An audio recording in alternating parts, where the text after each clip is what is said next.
Assalamualaikum warahmatullahi wabarakatuh. Selamat siang teman-teman semua, dan kepada dosen pengampun yaitu Bapak Mungsi Nuzula, dan kepada teman-teman saya semua, terima kasih telah mengizinkan kami untuk presentasi pada hari ini. Baik, perkenalkan kami dari kelompok 5, dan perkenalkan nama saya Nisa Widiatulya. Saya tidak hanya sendiri, saya juga ditemenin oleh teman saya yaitu Dian Ramadhani, Yasmin Tahira, Muhammad Syauki, dan Fauzan Aziz. Kami akan mempresentasikan hasil rangkuman pembelajaran kami mengenai mata kuliah teori bahasa dan otomata. Presentasi ini bukan hanya sekedar teori, tapi kami akan membedah bagaimana sebuah mesin komputer bisa bekerja, hingga dari cara ia memahami tata bahasa, hingga bagaimana ia memproses data secara sistematis. Nah, yang pertama itu, mengapa sih kita harus belajar TBO? Teman-teman mungkin banyak yang nanya, mengapa sih kita harus belajar teori bahasa dan otomata? Padahal kan kita developer ataupun engineer yang biasanya cuma fokus pada codingan. Nah, kuncinya di sini, TBO itu adalah otak di balik sistem komputasi.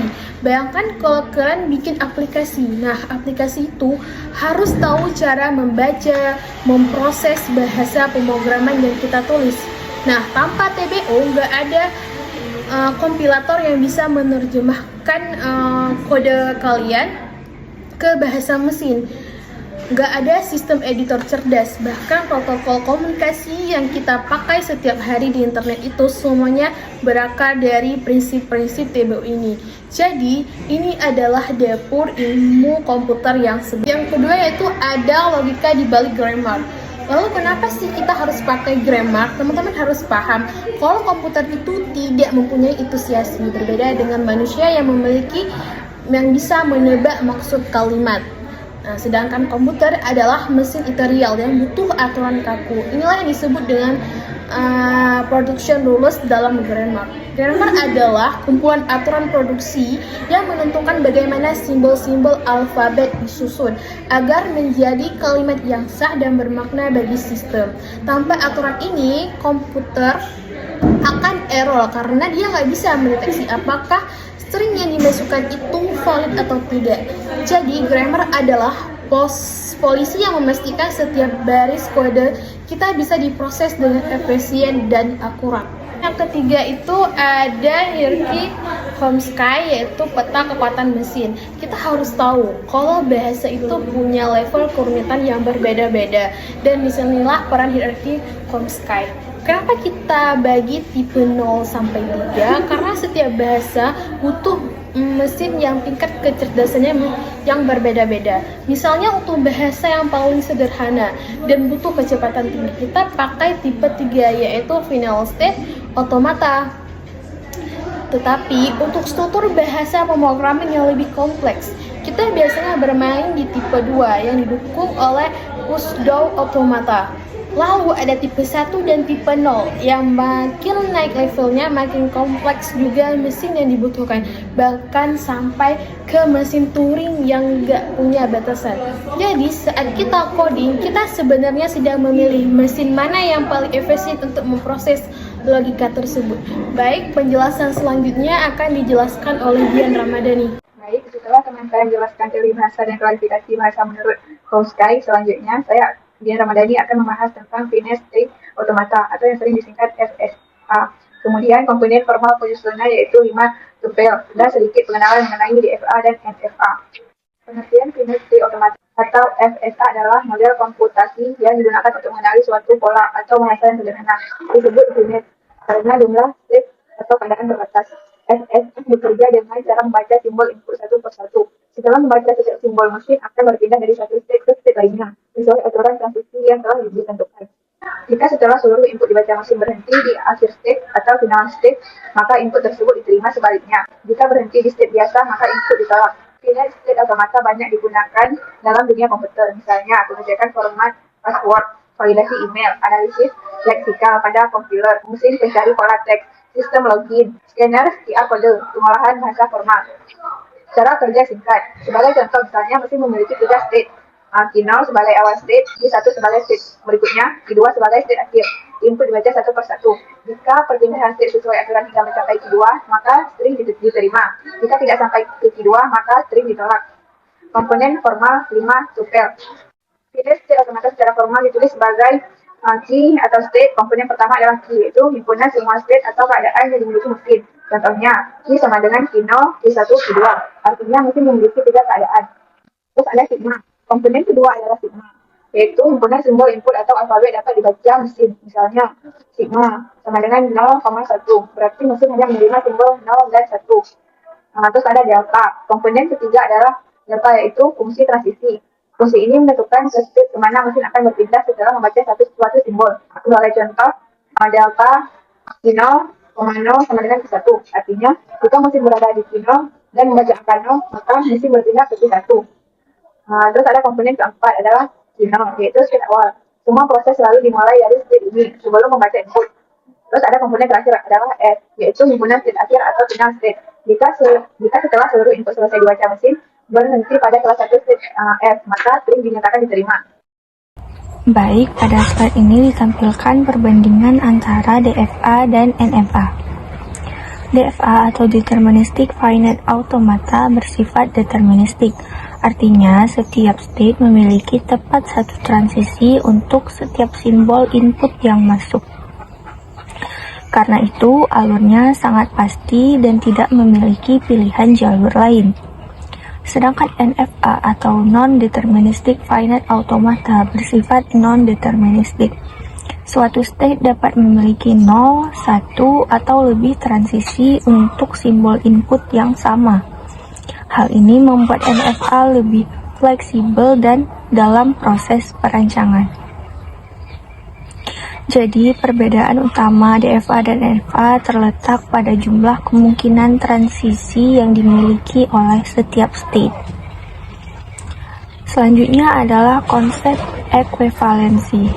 Pada slide ini dijelaskan bahwa setiap NFA dapat dikonversi menjadi DFA yang memiliki kemampuan pengenalan bahasa yang serupa. Artinya, meskipun cara kerja dan struktur keduanya berbeda, DFA dan NFA tetap dapat menerima bahasa atau string yang sama. Karena itu, DFA dan NFA dikatakan ekuivalen apabila keduanya mampu mengenali bahasa yang sama persis. Untuk mengubah NFA menjadi DFA, digunakan metode subset construction. Prinsip utamanya adalah mengubah setiap kumpulan atau set state pada NFA menjadi satu state tunggal pada DFA. Langkah pertama dimulai dengan menjadikan state awal NFA sebagai state awal DFA. Kemudian dihitung semua kemungkinan state tujuan pada NFA untuk setiap input. Hasil gabungan state tersebut akan menjadi state baru pada DFA. Proses ini dilakukan sampai seluruh kemungkinan transisi berhasil dibentuk. Langkah konvensi dari iterasi, final state dan selesai. Iterasi, lakukan proses hingga semua kombinasi state DFA memiliki transisi lengkap. Final state jika substate mengandung minimal satu state akhir DNFA.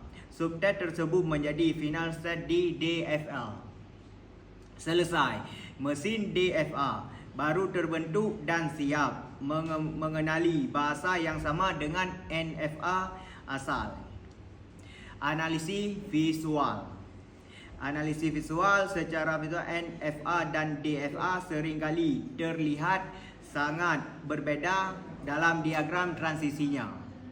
Namun melalui subset contraction kita membuktikan bahawa keduanya memproses input yang sama dengan hasil akhir yang diindektif, diterima atau ditolak.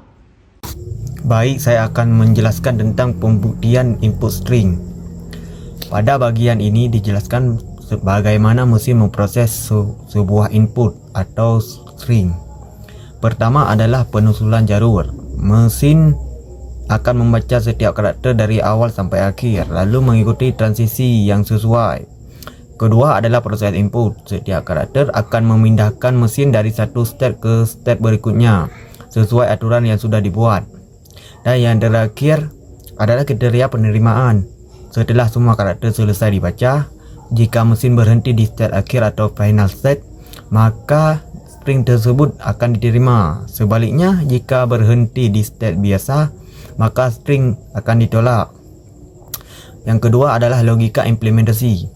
Bagian ini menjelaskan bagaimana konsep NFA atau DFA diterapkan dalam program. Yang pertama adalah penyimpanan. Semua data transisi disimpan dalam bentuk tabel atau struktur data agar mudah diproses. Yang kedua adalah pelacakan state. Program akan selalu mengetahui posisi atau current state selama membaca setiap karakter input. Dan yang terakhir adalah proses looping. Program akan mengulang proses membaca karakter satu persatu hingga seluruh input selesai diproses. Dengan cara ini program dapat menentukan apakah string diterima atau ditolak. Sebagai kesimpulan, teori bahasa dan automata merupakan dasar penting dalam ilmu komputer, terutama untuk pembuatan compiler, parser dan berbagai sistem pemrograman bahasa. NFA lebih mudah digunakan saat merancang sebuah mesin karena lebih fleksibel, sedangkan DFA lebih efisien saat dijalankan karena setiap input hanya memiliki satu jalur yang pasti. Walaupun bentuk NFA dan DFA berbeda, keduanya tetap mengenali bahasa yang sama. Oleh karena itu, proses konversi dari NFA ke DFA bertujuan untuk membuat mesin yang lebih mudah diimplementasi tanpa mengubah hasil akhirnya. Sekian presentasi saya, sekian dan terima kasih. Saya ucapkan Assalamualaikum warahmatullahi wabarakatuh.